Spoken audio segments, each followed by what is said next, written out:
Então, uma boa tarde, um bom início de noite a todas e todos, e saudar aqui todos que estão aí presentes, né? Temos amigas, amigos, colegas aqui assistindo, então meu agradecimento, né, e a nos acompanhar nesta tarde de bancas.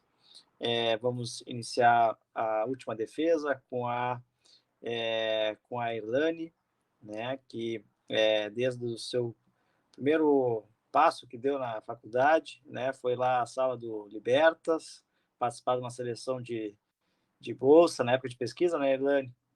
E foi selecionada, acho que no primeiro ano, né, de No primeiro faculdade, ano. e de lá para cá, agora ela está no quinto ano, e de lá para cá ela vem sempre aí participando de diversas ações, em vários projetos, né? Foi também bolsista do Libertas, participou também do GPUCs, né? Do Defensa, né? Participou de outros projetos também da universidade, também com outros colegas, né? Aqui do Direito, então, né? Também trabalhando no estágio, agora vai retornar, né? A bolsa de pesquisa comigo no próximo ano. Então, né, uma felicidade grande também, uma tarde bastante especial, né, com 3 trajetórias assim bem diferentes, mas também de muito comprometimento, né, das 3 que estão defendendo hoje, né, que é a Marina, a Amanda e agora a Irlane, de muito comprometimento, seriedade assim com o ambiente acadêmico, né, muito respeito também. Então, eu fico muito feliz, né, uma tarde muito especial para mim, como orientador, professor, enfim, né, e também em razão da defesa da Irlane agora, né, que fez um trabalho da mesma forma bastante genial, né, com muito cuidado, com muito aprofundamento, né, com tempo assim de maturação, né, desenvolvimento, que eu fico muito feliz de ter orientado, né, bastante orgulhoso também com o resultado. Faço essa breve saudação, né, Irlane, cumprimento, né, claro, a professora Ana Clara aceitou o convite de participar da banca aqui do segundo departamento, né, então muito obrigado, parceira. Sou Valmor, colega de departamento, representando o nosso pequeno grupo, né, aqui, um grande companheiro também de mestrado, né, junto com a professora Ana Clara. Então é isso, gente. Eu já passo a palavra para a Irlane, né, que tem aí de 15 a 20 minutos, né, Irlane? Já tens aí já sabes o funcionamento. Depois os professores vão fazer as suas ponderações e ao final tu faz o encerramento com os teus comentários. Tá bom, Irlane? Tá bem. Primeiramente, boa tarde a todos e a todas, e eu gostaria de saudar a banca, o meu orientador, os meus amigos aqui presentes. E inicio apresentando já o título do meu trabalho, que é Gênero e Sistema Penitenciário Brasileiro, uma perigosa manifestação das marcas do poder. Bom, o tema é o estudo do panorama e da inefetividade da política criminal e penitenciária sobre a questão LGBTQ+, no cárcere brasileiro. Inicialmente, eu acho interessante trazer aqui o significado da sigla. Por que eu escolhi LGBTQ+. Bom, no último evento, no maior evento de encontro LGBTQ+, do Brasil e do mundo, que é a Parada Gay de São Paulo, os manifestantes utilizaram a sigla LGBTQPIA+, que quer dizer lésbicas, gays, bissexuais, transexuais, travestis, queer, pansexuais, intersexuais, assexuais, e o mais, ao final, ele significa aquelas pessoas que, assim, ainda não têm uma organização bem constituída, mas que, de toda forma, não performam os padrões de gênero, que são os padrões masculino e feminino, né, de homem e de mulher, historicamente, culturalmente concebidos e desenvolvidos. Então, eu utilizei a terminologia LGBTQ+, justamente para trazer uma melhor fluidez no discurso. E eu estava, inclusive, durante a semana de entrega do meu TCC para avaliação para o professor, eu tive uma conversa com o coletivo Corpos Livres, e a gente foi discutir sobre isso, e realmente fica mais fácil, mais fluido, assim. Não que as demais categorias não estejam inclusas, e aí eu considerei, inclusive, na escrita do TCC, que o mais, ele cumpre bem essa função. Bom, seguindo, a justificativa para a escolha dessa pesquisa, primeiro, eu consultei o banco de teses da CAPES, onde eu observei que haviam pesquisas, dissertações sobre, e teses, né, sobre a questão LGBT, que mais, só que assim de uma perspectiva muito mais pontual. Não tinha um aprofundamento histórico que, querendo ou não, com os estudos de criminologia com o GPUX, o grupo de estudos, a gente acabou observando como algo fundamental para se entender a razão das coisas como estão agora, né? Então, se faz muito interessante o aprofundamento histórico.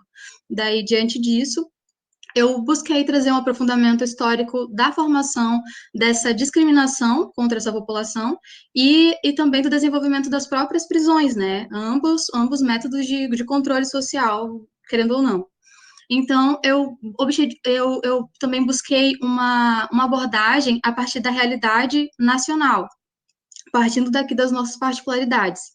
E aí eu trago também que a experiência no Libertas, no GPUX e no Defensa me estimularam bastante, justamente porque no GPUX a gente tinha esse espaço de conversa com as próprias pessoas que trabalhavam no ambiente penitenciário, onde a gente contrastava teoria e realidade. E, assim, bastante discrepante as diferenças.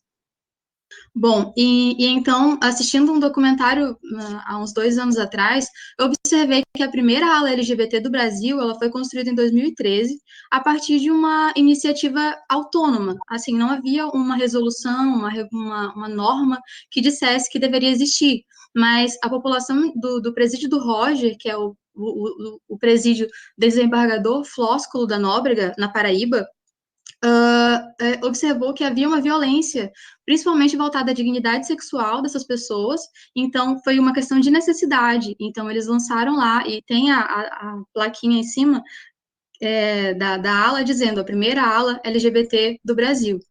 E em seguida, né, por fim, mas não menos importante, quando você é uma pessoa que faz parte de uma minoria em direitos, as demandas, as pautas, elas chegam para você por mais que você não queira, né? Porque o seu corpo, ele fala, o seu corpo é a própria bandeira.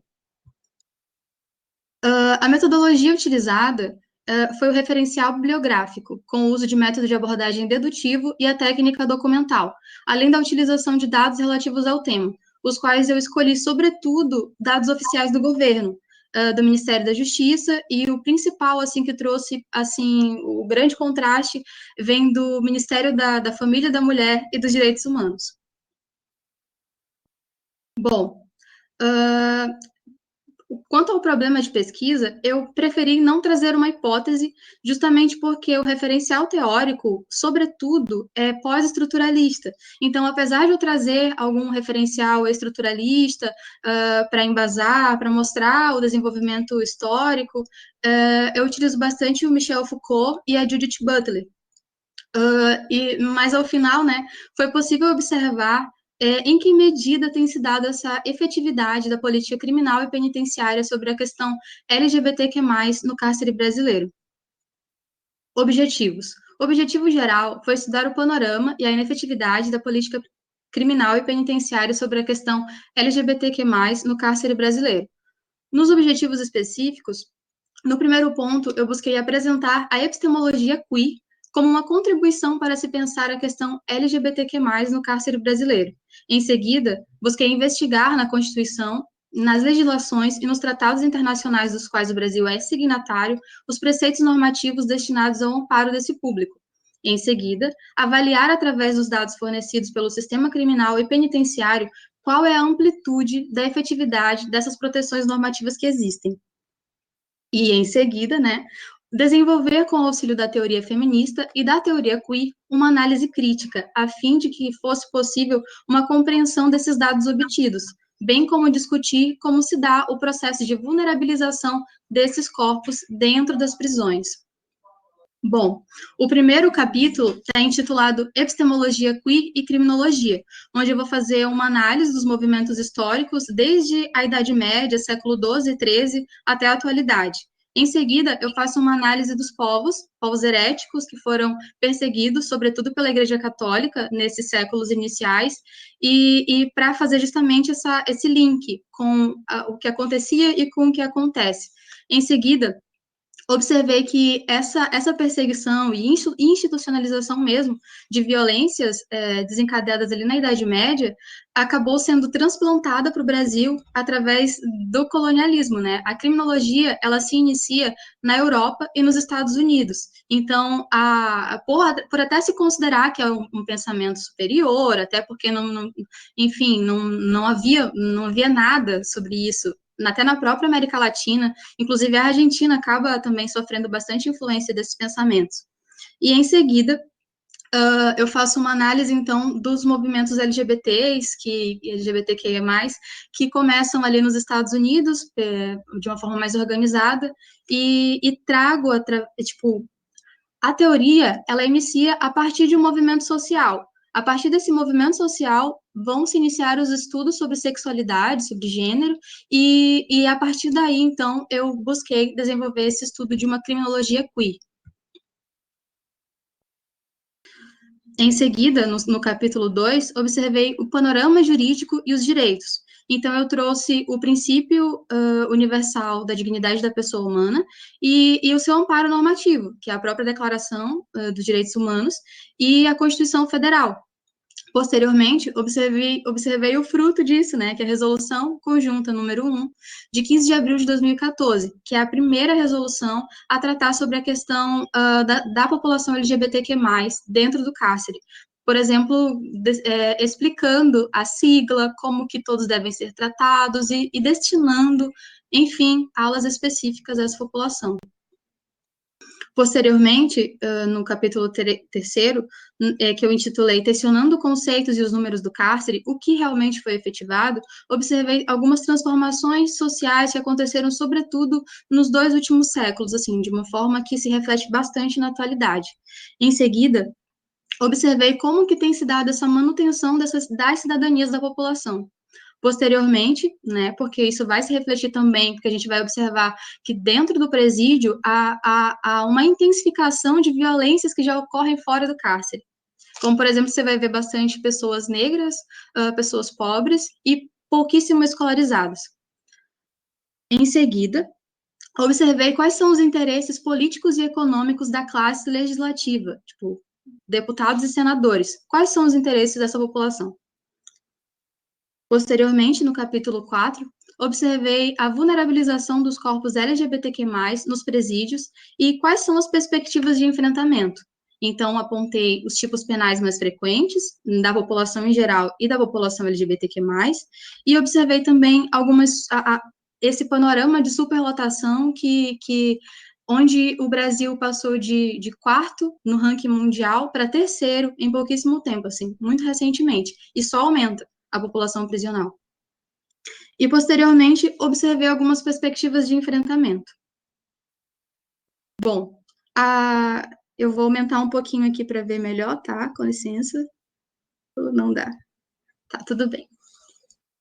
No capítulo 1, observei, então, ali que trazendo esse panorama da epistemologia queer e da criminologia, observei que esses movimentos históricos acabaram provocando padrões de comportamento, que inicialmente foram até institucionalizados. Você vai ver uma institucionalização do estupro ali na Europa, em um período que eu até aponto no trabalho, claro, e inclusive eu posso até disponibilizar para os colegas para que vejam depois, caso queiram. E esses padrões de comportamento desencadearam padrões que foram transplantados junto com aquele colonizador, né, que chegou aqui no Brasil, e a gente vai ver o estupro, que vai ser incentivado, inclusive, pelo Estado, se manifestando aqui, num primeiro momento, como a miscigenação. Em seguida, a gente vai ver no ponto em que eu intitulei Queimados na Fogueira, que essa população herética, que vivia a sua sexualidade de forma livre, foi perseguida pela Igreja Católica, inclusive por uma questão de controle populacional mesmo, que aconteceu a peste negra por ali, por essa época, então houve uma necessidade de um controle maior sobre os corpos, né? Então o sexo só se fosse para procriar, então só entre casais heterossexuais. Os outros eram pecadores e inclusive eram queimados na fogueira da Santa Inquisição.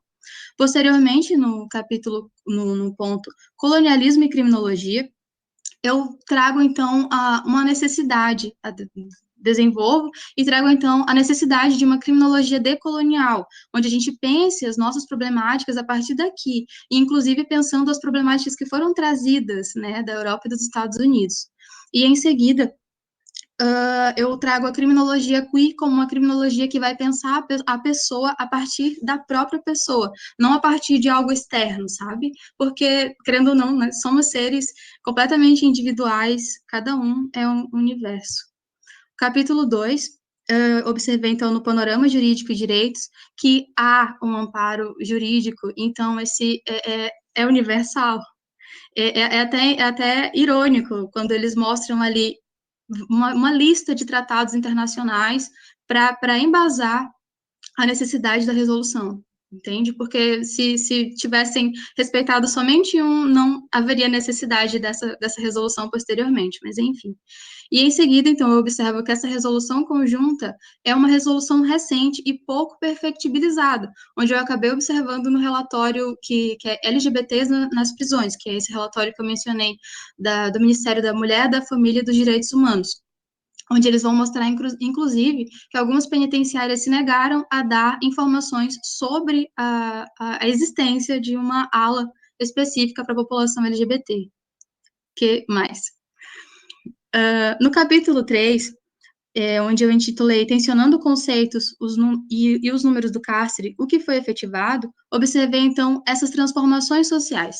Os autores que eu utilizei para mostrar essas transformações que ocorrem são o Foucault, né, que vai analisar exatamente essa ramificação do poder que se estende para além dos muros da prisão, e, enfim, e se estende, inclusive, para a própria sociedade. E aí eu vou utilizar o David Garland e o Jock Young. O Young, principalmente, porque ele vai falar sobre a sociedade que exclui e a sociedade que é excluída, onde a sociedade excludente quer que aqueles que estão fora aqui dos que têm acesso aos direitos de cidadania sejam iguais a esses aqui. E como que a gente vai fazer? Vamos corrigir ele.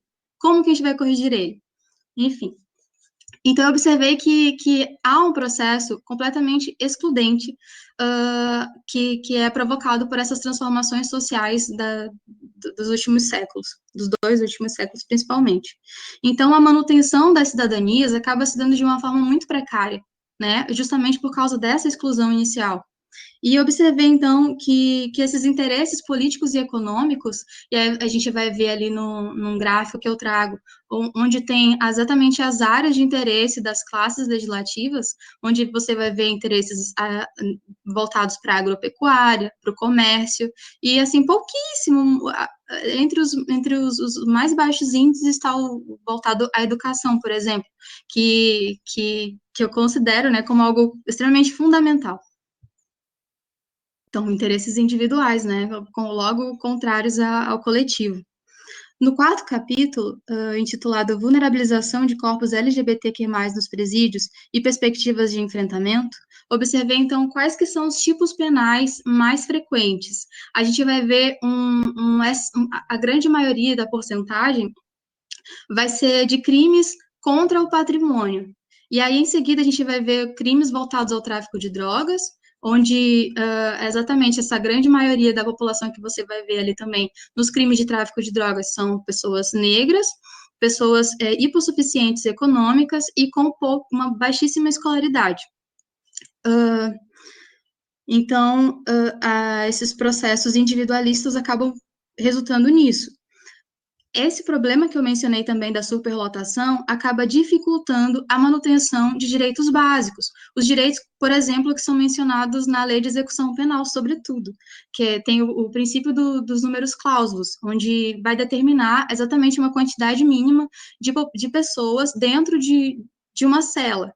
A gente vai olhar a população, olhar as imagens sobre essa população encarcerada e a gente vê uma situação completamente desumana, onde há um desrespeito absurdo, enfim, à dignidade humana, ao princípio universal.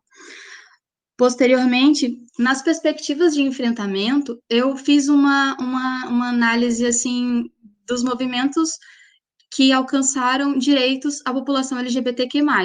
Então, o movimento LGBTQ+, ele começa a se organizar a partir de 1969, com a revolta que acontece em Stonewall Inn, nos Estados Unidos, na cidade de Nova York. O que acontecia? Na época, esse bar, era um bar, ele era frequentemente alvo de investidas policiais.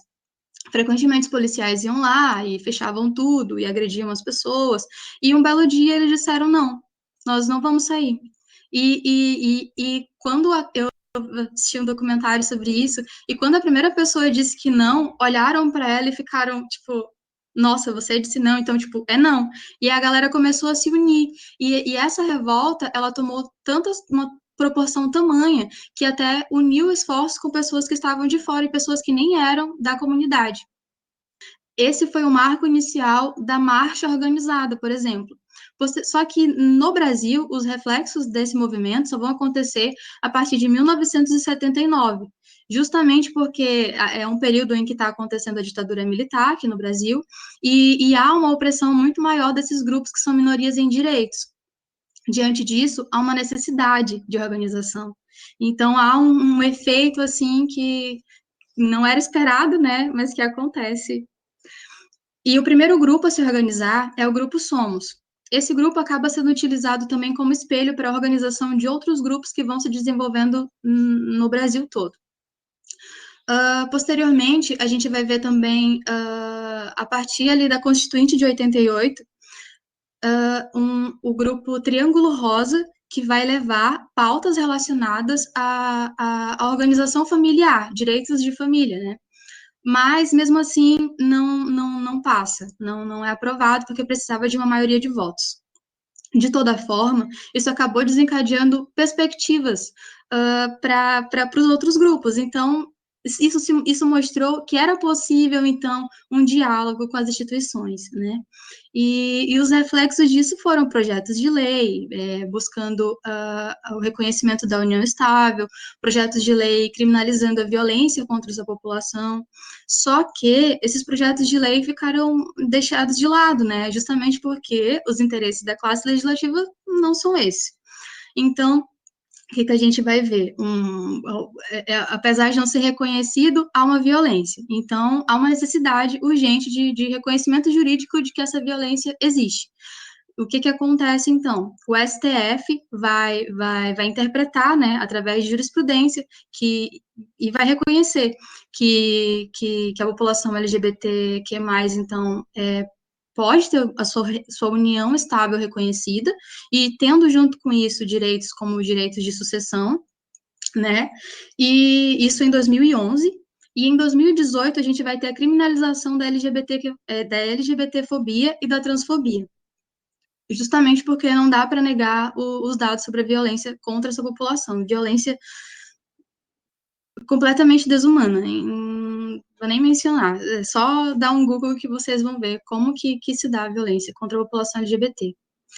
Isso mostra muita raiva, né? Isso mostra algo semelhante ao aumento, por exemplo, da violência contra a mulher. A gente vê que há um aumento de violência justamente quando há um aumento de conquista de direitos. É bem proporcional isso, porque, enfim, acende a discriminação. De toda forma, eu considerei esses avanços, assim, consideráveis, plausíveis, porque a população, quando ela tem acesso a direitos, ela não olha se é uma legislação ou se é uma jurisprudência, ela quer o acesso ao direito.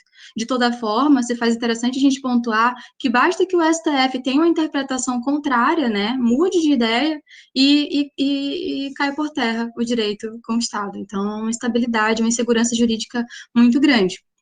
De toda forma, essa resolução conjunta número 1 de 15 de abril de 2014, ela se mostra assim como um avanço muito considerável, porque a gente vai ver nela, na própria escritura dela, que esses avanços conquistados pela população LGBT fora, né, LGBTQ+ fora, são refletidos ali dentro.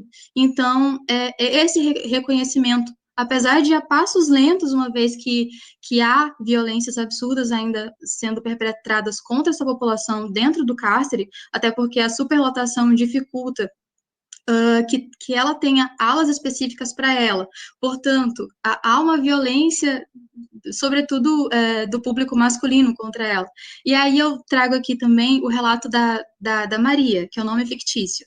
É uma travesti que entrevistaram, e ela está até nesse relatório que eu mencionei, do Ministério da Mulher, da Família e dos Direitos Humanos, onde ela fala que ela se negou a lavar roupa dos homens que estavam ali no ambiente onde ela estava, onde ela foi inserida. E aí o que fizeram? Quebraram os dedos da Maria. A Maria se negou a guardar drogas dentro dela. O que aconteceu? Maria recebeu uma visita da mãe, a mãe foi violentada no ambiente externo à prisão.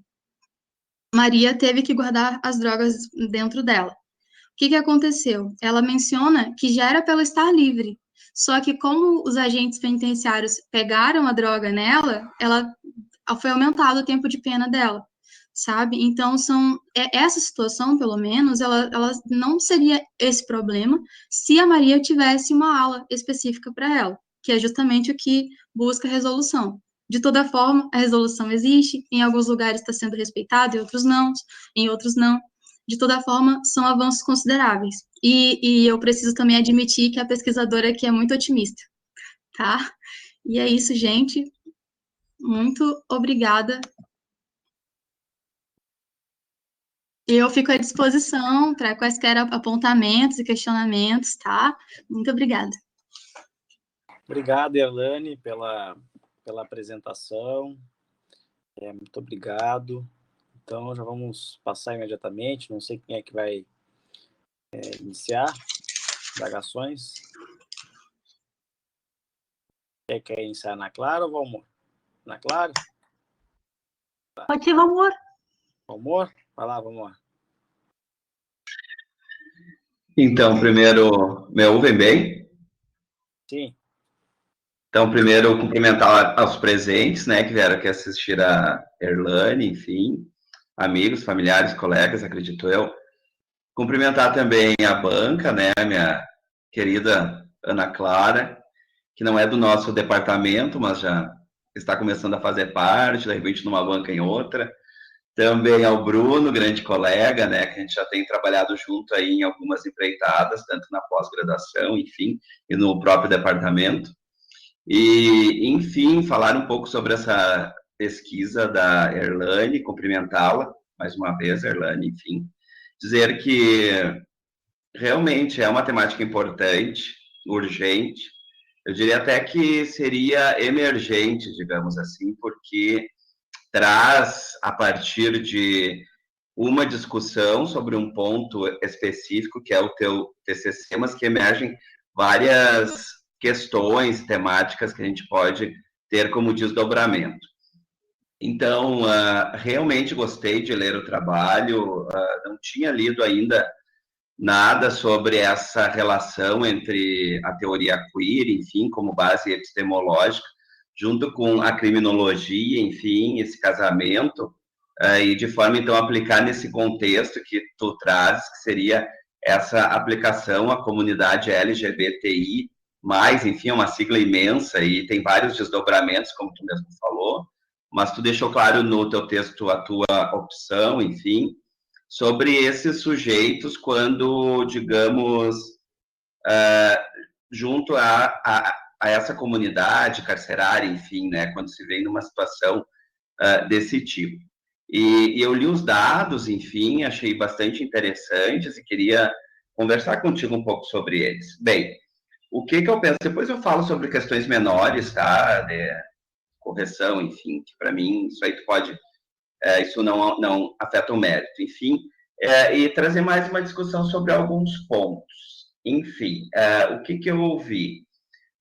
É uma temática onde eu preciso pensar muito sobre isso, visto que há uma divulgação cada vez mais de casos, por exemplo, aonde existe uma afronta a direitos básicos e uma completa negativa, enfim, algo bastante constrangedor, que causa até vergonha alheia, como, por exemplo, o desrespeito a direitos básicos, como o nome social, até quando se tem esse nome nos registros, tipo título eleitoral, como foi um caso que eu havia trazido esses tempos para uma discussão sobre um caso que aconteceu, e agora parece que aconteceu outro novamente, ali em São Cepé, onde uma transexual, enfim, ela teve uma prisão preventiva por tráfico, e o que foi que houve? Ela já tinha um nome social definido, ela já tinha esse nome também no seu título eleitoral, e quando ela foi submetida, então, à prisão preventiva, tratavam ela, faziam questão de tratar pelo nome masculino, enfim, que não era um nome que ela se reconhecia como sujeito, e isso é preciso ficar muito claro, até porque quando eu falo no transexual, não tem relação nenhuma com genitália ou com necessidade de cirurgia.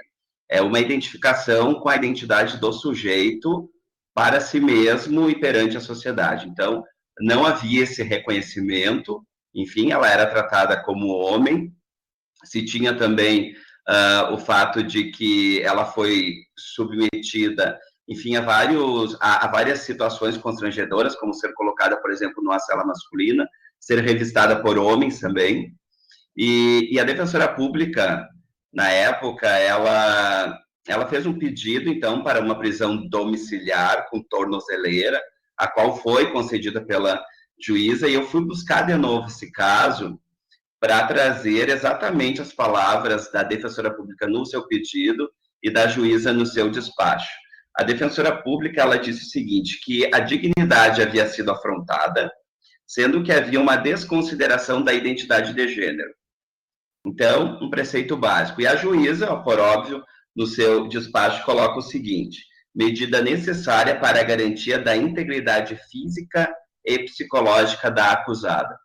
Então, se verifica o quê? Que é um direito básico, que o direito já vem reconhecendo, e que é inegável que isso precisa ser modificado, enfim, é uma sociedade que ainda caminha passos lentos sobre direitos básicos, eu diria assim, que é o direito ao nome, né? Então, se vincula ainda o nome ao sexo, isso é completamente absurdo nos dias de hoje, né? O nome, ele tem mais uma finalidade de identificação social daquele sujeito, né? Não em relação necessariamente ao sexo biológico. Então, isso é preciso ser modificado, e parece algo tão simples, mas ao mesmo tempo tão difícil de ser entendido, mas numa sociedade que se verifica cada vez mais alguns movimentos negacionistas, então não se estranha mesmo que seja inaceitável. Bem, daí eu fiz algumas considerações aqui no teu texto, então emergiram muitas questões, mas eu vou procurar ser bem breve. Bem, aqui na página 11, eu fiz um balão, deixa eu só voltar aqui na página 11. Acho que eu acho rápido aqui, deixa eu ver, 11. Tá, é aqui. Na página 11, tu trazes ali, numa citação do Borrillo, que sobre outras formas de inferiorizações, como racismo, misoginia e classismo, a homofobia também se embasa em uma lógica de estratégias de inferiorização do diferente. Assim se baseia em, entre aspas, desumanizar o outro e torná-lo inexoravelmente diferente. O que eu penso quando eu tenho essa tua citação? Eu não sei se tu já leu o Bauman. A única obra dele que eu gosto, que eu sou um pouco resistente às outras, é Modernidade e Ambivalência, onde ele faz uma discussão, por exemplo, sobre amigos e vizinhos. E daí ele vem trazer alguns conceitos chaves, por exemplo, que amigos são aqueles que fazem parte de um grupo hegemônico, né, que já tem algumas normas básicas, ou seja, algumas identificações do que seja um padrão de normalização, que na verdade é uma ficção, aonde eu tenho, por exemplo, hoje o branco, o hétero, o rico, enfim, algumas características que são, digamos, top de linha para uma sociedade, às vezes, doente em alguns aspectos. E daí ele fala sobre os inimigos, que seriam o quê? Os diferentes, e daí entram todas as categorias, inclusive pessoas trans, aonde, então, esses inimigos, como eles não fazem parte desse grupo, por óbvio, eu tenho que destruí-los, tanto pela violência como pela completa negativa de direitos básicos. E daí, quando se faz isso, que eu tenho esses inimigos, eu preciso também destruí-los de uma forma mais interna. Então, eu acabo por criar algo que é bastante visível, que é o estigma. Então, quando eu penso no estigma, eu penso em características negativas que colocam o outro num espaço de marginalidade, ou seja, ficar à margem de um grupo que domina, digamos, ou que seja o mais adequado.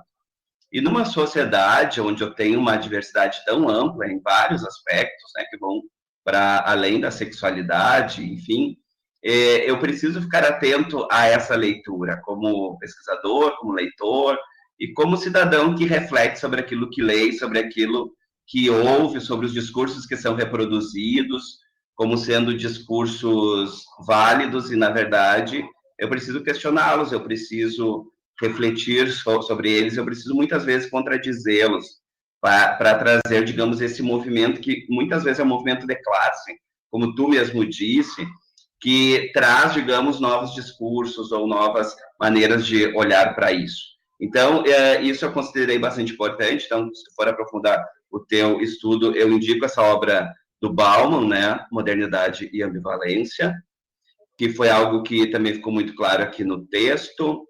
Eu fiz mais algumas colocações. Deixa eu ver aqui, por exemplo, eu não sei se quando tu fala na página 45 sobre masculinidade hegemônica, se tu já leu a Connell, que é uma pesquisadora australiana transexual. É bastante importante que tu leia, porque ela traz esse conceito de masculinidade hegemônica, aonde ela vai falar um pouco sobre uma masculinidade hegemônica, que seria a masculinidade ideal, e uma masculinidade cúmplice, que seria aquela masculinidade real, digamos, que não é vista na mídia, não é posta, não é a pessoa musculosa, pelo contrário, é a pessoa barriguda, a pessoa careca, é uma masculinidade real, enfim. E daí, a Connell faz essa discussão e ela vem trazer vários elementos sobre a masculinidade, como, por exemplo, dados de suicídio, onde os homens, eles se suicidam 4 vezes mais do que as mulheres. Então, isso decorre também de uma masculinidade que é perversa, que é, digamos assim, como é que se diz quando a gente fala em relações, é abusivo, né? Então, é uma masculinidade abusiva. Existe uma comunicação que é violenta, ao invés de ser não violenta, e isso acaba por prejudicar, enfim, esse ser humano, o homem em si, e é um dos fatores que desencadeia os suicídios, enfim. Então, pensar nessas masculinidades múltiplas e relacionais, onde, por exemplo, o masculino ele não deve ser sinônimo de virilidade, por exemplo. A masculinidade ela pode ser desdobrada de várias maneiras, e como tu trouxe ali na página 45, eu achei importante conversar um pouco sobre isso. Uma outra questão também que nos deixa impactados, se eu for pensar sobre essas situações dos homoafetivos, eu gosto mais de falar dessa forma, porque as pessoas elas não são apenas sexuais, né? Elas não são animais, digamos, selvagens, então elas são dotadas de aspectos relacionais. Então, se eu for falar nesse sentido, eu tenho que compreender que nós temos uma caminhada muito lenta de algo que já foi resolvido, por exemplo, há mais de 30 anos, lá em 1990, pela Organização Mundial de Saúde, onde retirou o termo homossexualismo, onde esse sufixo ismo significava doença, para trazer homossexualidade, que é modo de ser, de viver, de compreender a si mesmo e ao mundo. Então, isso também se faz importante pensar nesses aspectos de 30 anos, onde a gente ainda discute essas questões que o teu TCC apresenta e que se torna grave, ou seja, não se andou praticamente nada 30 anos depois, né? Onde eu penso que eu tenho uma Organização Mundial de Saúde que fala em modo de ser, modo de viver, e de repente isso é completamente renegado e desrespeitado, inclusive no sistema de justiça. Por quê? Porque eu tenho esse caso que eu havia trazido para ti, demonstra justamente isso, que deve haver um enfrentamento também nesse sistema de justiça que se nega a compreender esse sujeito transexual como mulher, digamos, se for uma transexual. Então, é preciso pensar sobre isso também. Não apenas sobre o estar lá dentro perante outros detentos, enfim, mas pensar também esse processo, esse respeito, que ele já começa desde antes do portão da penitenciária até ingressar. Então, a pessoa, praticamente, ela é arremessada para um submundo de discursos completamente viciados. Então, é importante pensar sobre isso. Então, por isso que o teu TCC, para mim, ele é extremamente importante. Eu acredito que ele traz isso. Eu espero realmente que tu siga nesse estudo. Eu percebo pela tua escrita também o que eu percebo que tem algo na tua escrita e pelo número de páginas, pela maneira como tu escreve, algo que tu acredita mesmo, que tu adota como algo verdadeiro, não é algo assim, eu pesquisei, eu fiz o TCC, ok, e não, tem algo aí, eu não diria de uma militância, mas dessa crença de que pode ser mudado, de que tem coisas que deve haver um movimento de luta sim, eu acredito que sim, e fico feliz porque tem vários TCCs que já têm andando, né? Já estão andando nesse sentido. Eu tenho o Kevin também, que ele faz um estudo sobre a aplicação da Lei Maria da Penha aos transexuais, né? E bastante interessante também. Gostei do teu estudo, porque ele apresenta respostas lá na página 58, aonde tu traz 3 respostas para mim que são bastante importantes. Primeiro, pensar políticas públicas embasadas na criminologia queer. E políticas públicas que sejam políticas de Estado, não políticas de governo, tá? Porque isso é extremamente grave. Conforme o governo que entra um retrocesso, conforme o governo que entra um avanço. Então, fica uma gangorra que é inaceitável. Segundo, onde tu traz justamente essa necessidade de abordagens mais humanas ao público, LGBTQI, enfim. E eu acredito que temos que ter sempre essa abordagem, até por uma questão de direitos humanos, né? Porque os direitos humanos, eles estão onde os sujeitos estão. Eles não estão lá no texto da declaração, eles não estão num texto normativo. Eles apenas são ali representados, retratados de uma forma, digamos, formal, mas, na verdade, os direitos humanos, eles estão aonde o sujeito está. É quase que algo agregado ao corpo físico, então são direitos básicos, inerentes, que o sujeito humano leva aonde ele estiver, então isso não faz parte de um ordenamento jurídico específico de uma nação ou de outra. Então é preciso pensar sobre isso também, sobre essa questão de direitos humanos, para além de um direito interno, de direitos fundamentais, enfim, pensar sobre essa abordagem mais humana que é inerente aos direitos humanos, que é esse exercício do viver, onde eu tenho que ser uma pessoa, sim, gentil, onde eu tenho que ser uma pessoa que eu tenha alteridade, consiga me colocar minimamente no lugar do outro, onde o outro ele tem que ser legítimo nessa convivência comigo, então isso é bastante importante. E terceiro, onde tu fala que tem que tratar as desigualdades de acordo com as especificidades. Perfeito, isso é o conceito de equidade, que é diferente de igualdade. Por quê? Porque o tratar todos iguais não é a solução. Porque a igualdade que para mim funciona, de repente para o outro não, porque ele tem algumas particularidades. Então, eu preciso pensar uma igualdade que atenda a especificidades. Então, eu tenho aí um conceito que é de equidade, ou seja, uma igualdade que atenda às especificidades. Porque uma igualdade, de uma forma, digamos assim, que trate como um corpo homogêneo, isso não existe. É como numa sala de aula, o grupo não é homogêneo.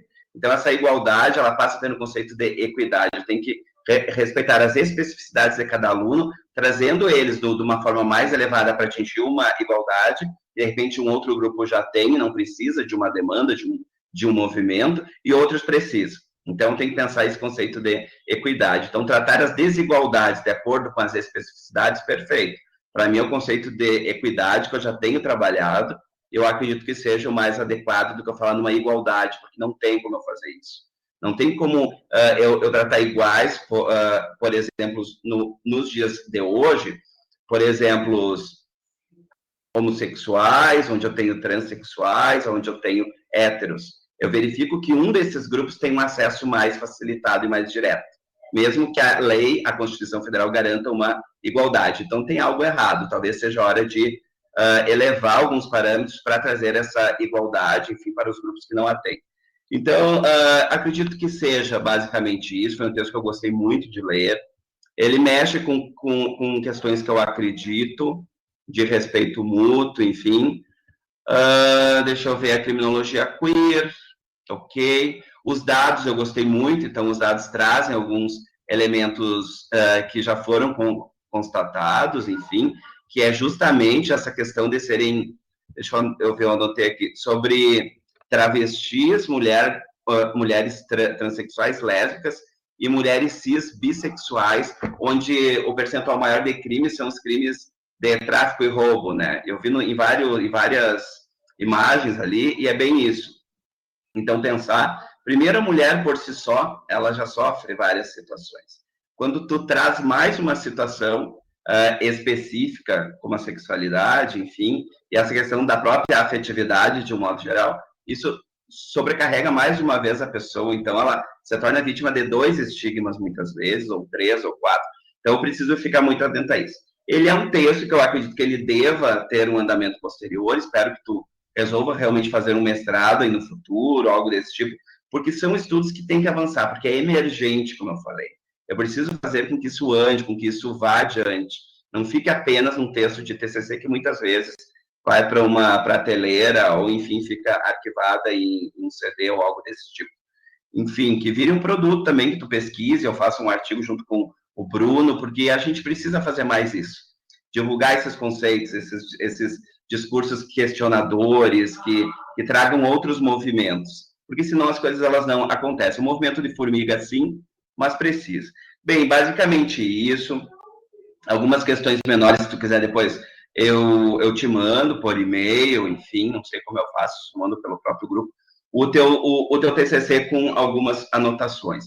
Dizer que foi muito bom também ser o teu professor, né, nas oportunidades que fui, e que é muito bom, então, estar aqui e ver que tem uma gurizada aí que está pesquisando, não mais do mesmo, mas mais daquilo que precisa ser pesquisado, e que não é chovendo molhado, são temas que a gente precisa de discutir e conversar cada vez mais. Eu tenho visto que os nossos estudantes da graduação, eles têm começado a fazer esse movimento de questões sociais, porque, afinal de contas, o direito é uma ciência jurídica e social.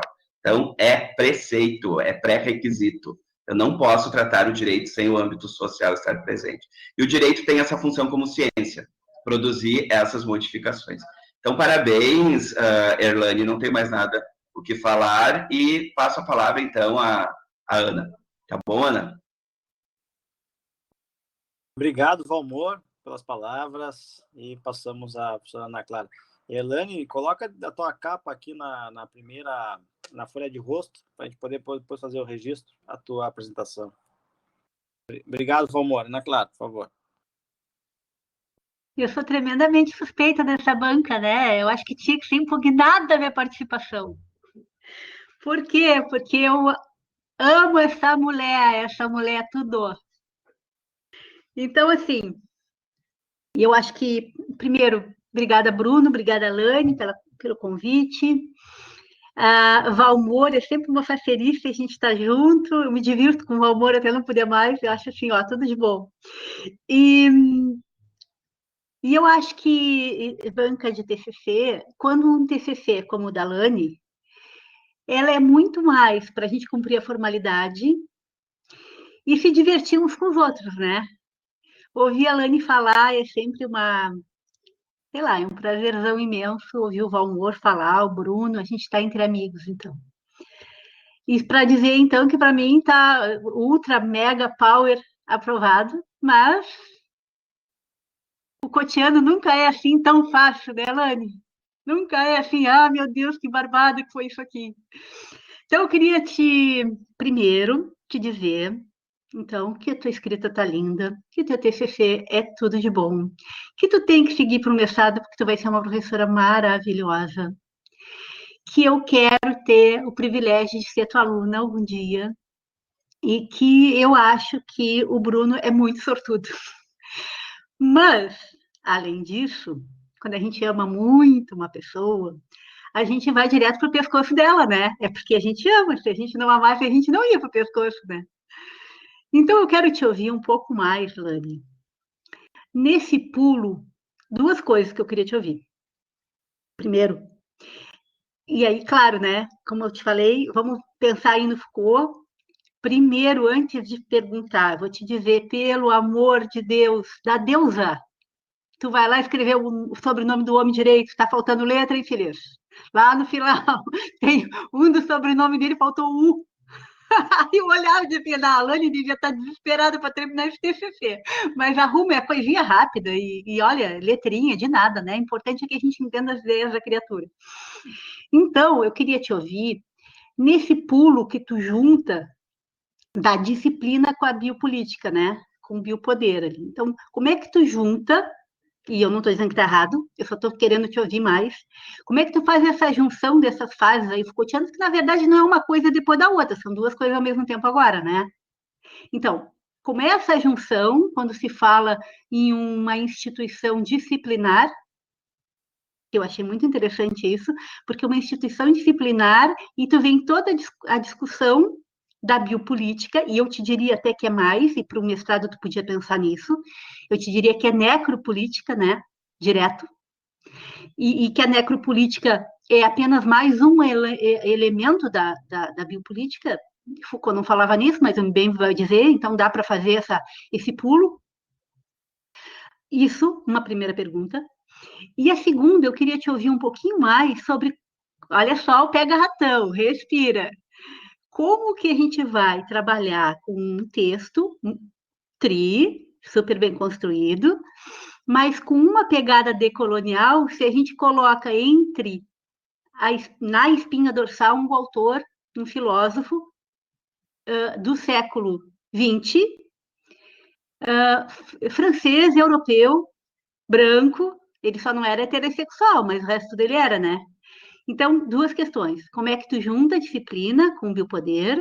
E essa recomendação que eu acho interessante para um futuro mestrado, podia pensar na necropolítica.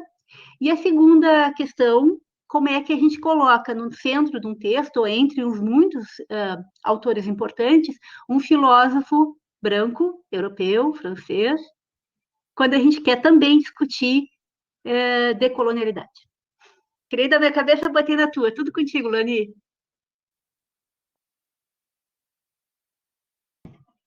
Obrigado, Ana.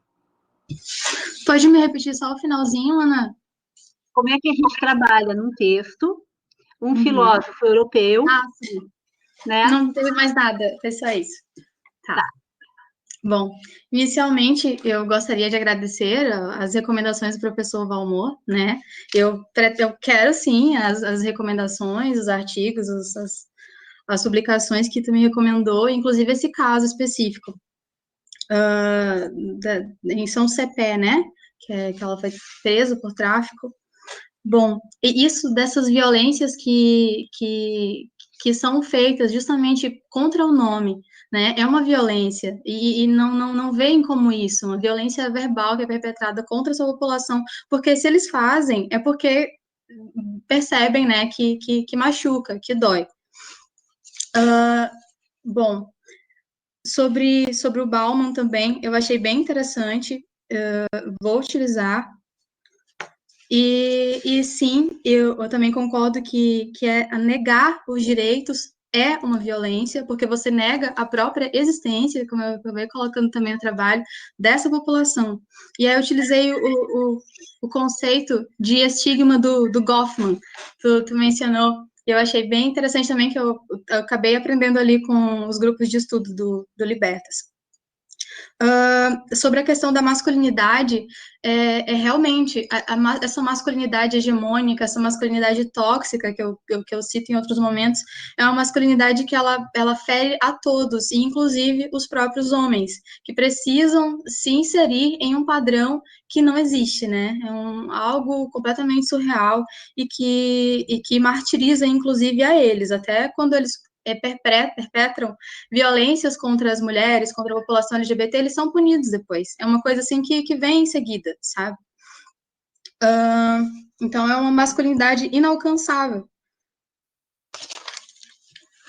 Então, isso da CID também, de ter saído dessa dessa consideração da OMS de uma doença, né, que, inclusive, eu comento rapidinho aqui que recentemente eu estava lendo um livro do Foucault, História da Sexualidade, na praça, e um moço chegou e começou a conversar comigo, e ele era completamente, assim, contrário ao que eu estava lendo ali, e ele achou que ele tinha abertura para poder falar sobre o que ele quisesse, porque eu estava lendo um livro, ele estava lendo um livro também, né, e foi muito interessante, porque, assim, foi bem isso de treinar a paciência e o discurso para poder explicar bem os meus pontos, porque, inclusive, quando eu mencionei que até recentemente a homossexualidade era uma doença, ele comentou que se eu me aprofundasse mais sobre isso, de repente eu mudasse de opinião. Eu fiquei, nossa, assim, isso existe. E um moço jovem que estava estudando psicologia. Pois é. Então, isso sobre as políticas públicas, eu achei interessante também. Isso é interessante demais, que no final do trabalho eu comecei a pensar sobre o mestrado, né? E a pós-graduação. E aí eu pensei em geral. E aí eu pensei em pós-graduação em políticas públicas, justamente, e acabei vendo isso também, que o professor falou, né? Que há uma necessidade de política de Estado e não de governo, porque vai mudando completamente, a gente vê isso bastante, assim, de uma forma bem nítida. E sobre... Aqui. E sobre a disciplina e o biopoder, né, professora? Muito obrigada também pelos apontamentos, professora Ana Clara, professora que é minha amiga e que eu recorro a ela em situações assim. Muito obrigada por tudo. Enfim, sobre essa relação entre o biopoder e a disciplina. O biopoder, então, ele vai ser um poder que se ramifica, né? Que não tem que vai completamente contra a ideia de estrutura, inclusive, né? De hierarquias. Então, o poder, ele não está preso, ele se manifesta. E como que você vai trabalhar a disciplina no meio disso? A disciplina é aquilo, onde há poder, há resistência, né? Porque os dois se manifestam juntos. Então, isso de dizer que a classe dominante, ela detém o poder e etc., ela não detém o poder. E, inclusive, querendo ou não, a gente, por até ter essa socialização, essa construção, aí tu me bate, esse desenvolvimento, onde a gente é meio que formatado a seguir uma espécie de padrão, onde a gente vai, desde a escola, desde os primeiros momentos da nossa vida, assimilando isso como normal, essa ideia de hierarquias, né? A gente acaba se submetendo também, sem querer, por esse biopoder estar aí, além de nós, e a gente vai se disciplinando enquanto é disciplinado e segue nessa relação. E aí, a questão do Foucault. Como que a gente vai utilizar, né, um pesquisador, um estudioso europeu para falar sobre decolonialidade? Bom, eu trago ele justamente para fazer os questionamentos, né? Para trazer, inclusive, trazer questões a partir daqui. E aí eu acho muito interessante também o Boaventura, que vai olhar justamente esse ponto da decolonialidade, né? Que é um olhar a partir daqui. Mas eu acho interessante utilizar essas pesquisas europeias até para a gente, né? Até porque, querendo ou não, é um arcabouço teórico que a gente não pode abrir mão. E trazer, inclusive, essa ideia de disciplina e de biopoder se faz interessante para que a gente possa contrastar também com as questões daqui. Então, é olhar para o europeu e questionando a partir de nós, né? Olhando essas ideias que realmente, às vezes, não faz tanto sentido assim. Eu espero que eu tenha conseguido sair do teu pega-ratão, tá? E muito obrigada a todos, muito obrigada, professor Bruno Roda. Professor, você não sabe o quanto que eu te admiro, o quanto eu sou grata por tudo, desde o início até agora, o tanto que eu aprendi, o tanto que eu amadureci. E isso que o professor Valmor falou sobre parecer que eu acredito mesmo no que eu estou falando, eu acredito mesmo no que eu estou falando, porque é um referencial teórico que, assim, começou com Jung, foi o primeiro texto, eu acho que o professor me recomendou, e a partir dele eu só fui. E aí, e a pesquisa é isso, né? Você vai ramificando e ramificando e ramificando, e se não delimitar, ainda bem que tem a delimitação, porque se não delimitar, só vai. E realmente é algo que eu acredito, e é algo que eu pretendo seguir em frente. Essa pesquisa eu quero trabalhar, desenvolver ela, e inclusive eu me formo no que vem, né? Eu estou apresentando agora porque eu quero publicar esse artigo durante esse ano. É isso. Muito obrigada pelas recomendações, por tudo, por tudo. Muito obrigada a todos que estão aqui, todos os meus amigos. Muito obrigada.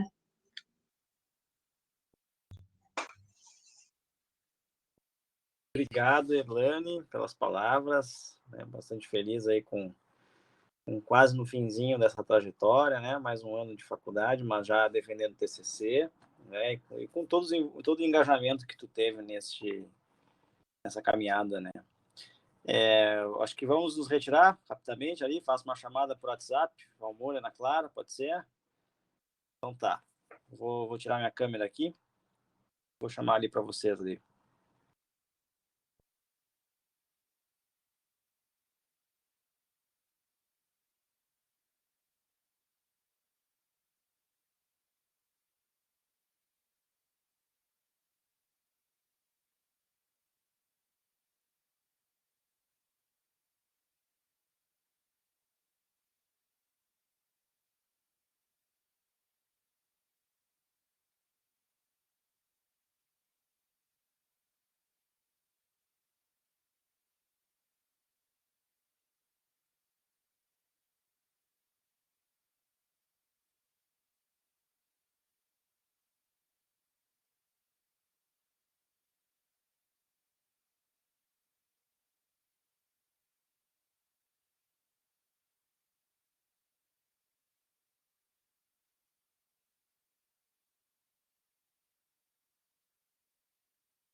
Ana? Oi, Ana. Meu celular descarregou. Ai, a gente achou, mas eu acho que aquilo que eu Bem na hora. é aquilo, né, Valmor, tu não acha? Sim, para mim é tranquilo, anoto. Ah, então tá. O Bruno já vai entrar também. Ui. E a Alane sempre tem o ano que vem. Ela pode fazer de novo ano que vem, não vai ter problema nenhum com ela. Né, pelo amor de Deus. Ela me mata se tiver que fazer ano que vem. Então tá, gente. Então, a Erlane, a banca se reuniu, deu nota máxima pelo trabalho escrito, nota máxima pela apresentação, nota 10 e todas as outras menções, etc. Né? Então, parabéns de verdade pela conclusão dessa pesquisa, né? Um resultado fantástico. Vamos trocar uma ideia para a questão de publicação, né? Com tranquilidade, assim. Né? Da minha parte, fico sempre à disposição, sabe disso, né? Não só eu, assim, como pessoa também, mas também o grupo todo, né? Sempre as ordens para te receber, te atender, se for possível. Vamos iniciar uma nova caminhada juntos agora, com bolsista, inicias em janeiro, já com bolsista, nessa reta final, né, da faculdade. Então, da minha parte, parabéns, né? E abro a palavra para os colegas e também para ti. Parabéns! Porque tu não anda de desfilar. E, Violane, tu tem que vir para o nosso mestrado, não tem que ir para nenhum outro mestrado em políticas públicas, vem para o nosso, que a gente precisa dessas temáticas também. Vem para eu ser tua co-orientadora. E tu não vai largar comigo, já sei, né? É brabo, é brabo. Gente, muito obrigada mesmo. Vocês são uns amores. Amo demais. Eu tenho um carinho muito grande pela universidade, pelos professores, pelas professoras, pelos colegas, pelos amigos que fiz, pela cidade de Pelotas. Vocês veem ali nos agradecimentos iniciais, né? Que eu aprendi muito a ser resiliente, a acreditar que é isso. Eu tô aqui porque eu acredito que tudo é possível. Muito obrigada. Parabéns mesmo. mais uma vez. Parabéns para vocês dois. Que dupla, Bruno e Lani. Obrigado, Ana. Obrigado, amor. Parabéns, Elane. Bom, Feliz Natal, né, a vocês aí, todo mundo. Feliz Natal, um bom final de 2020, que 2021 seja mais tranquilo, né, mais sereno, assim, que 2020. Né? Vamos lembrar bem mais. Bruno, vamos lembrar que a gente não vai comemorar o Natal, nós vamos comemorar o nascimento do Newton, que é dia 25 de dezembro. É esse que a gente tem que comemorar. Do Isaac? É. Do Isaquinho? É. Nosso amigo, nossa parceria. Tá certo, então. Gente, tchau, gente. Mais. Uma boa semana. Parabéns. Lani, quando muito voltar, bom tu vai pagar o suco de laranja para mim. Pode deixar. Até mais. Tchau. Tchau.